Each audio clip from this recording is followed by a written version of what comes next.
నక్షత్ర కోర్టు దగ్గర కంగారు పడుతూ అపూర్వతో ఇలా అంటూ ఉంటుంది. ఏంటి మమ్మీ ఇంత కూల్గా ఉన్నావు?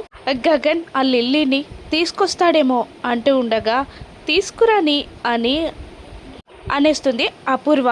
ఏంటి మమ్మీ ఇలా మాట్లాడుతున్నావు అని అంటూ ఉండగా వాళ్ళు రాలేరు అని ధీమాగా చెప్తూ ఉంటుంది అపూర్వ. ఎందుకు రాలేరు మమ్మీ, గగన్ తీసుకొస్తాడు అని అంటూ ఉంటుంది నక్షత్ర. లేదు, వాళ్ళని రౌండప్ చేయమని మన మనుషుల్ని పెట్టాను కదా అని అంటుంది అపూర్వ.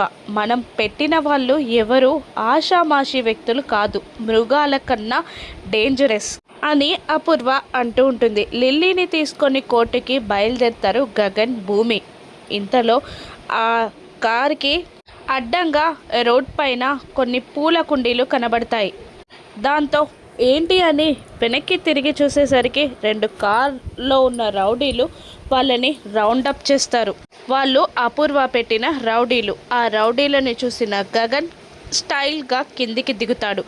అంతే, ఏ మాత్రం యాటిట్యూడ్ తగ్గకుండా ఆ రౌడీలని చితకబాదుతూ ఉంటాడు. కానీ ఒక 2 రౌడీలు మాత్రం గగన్కి కనబడకుండా వెళ్ళి కార్ డోర్ ఓపెన్ చేసి లిల్లీని లాక్కెళ్ళబోతూ ఉంటారు. భూమి అడ్డగిస్తూ ఉంటుంది. కానీ భూమి ఆ రౌడీలని ఆపలేకపోతుంది. రౌడీలు లిల్లీని ఒక ప్లేస్కి తీసుకెళ్ళి తలపై గట్టిగా కొట్టబోతూ ఉండగా అప్పుడే వచ్చిన గగన్ ఆ కర్రని పట్టుకొని ఆ రౌడీలని చితకబాదిస్తాడు. భూమి లిల్లీని తీసుకొని పక్కకి వెళ్ళి నిలబడగా కింద పడిన ఒక రౌడీ తన పాకెట్లో ఉన్న గన్ని బయటికి తీస్తాడు.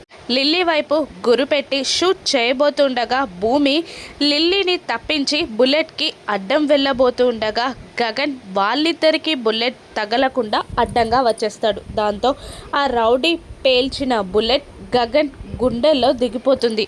అక్కడికక్కడే కుప్ప కూలిపోతాడు గగన్. భూమి ఏడుస్తూ గగన్ గగన్ బావా బావా అని అంటూ ఉంటుంది. అపూర్వ ప్లాన్ సక్సెస్ అయినట్టేనా? గగన్ ప్రాణాలతో బయటపడతాడా? చెర్రీ కేస్ ఏమవుతుంది? చెర్రీకి శిక్ష పడుతుందా? రాను ఎపిసోడ్స్లో చూద్దాం. Thank you for watching.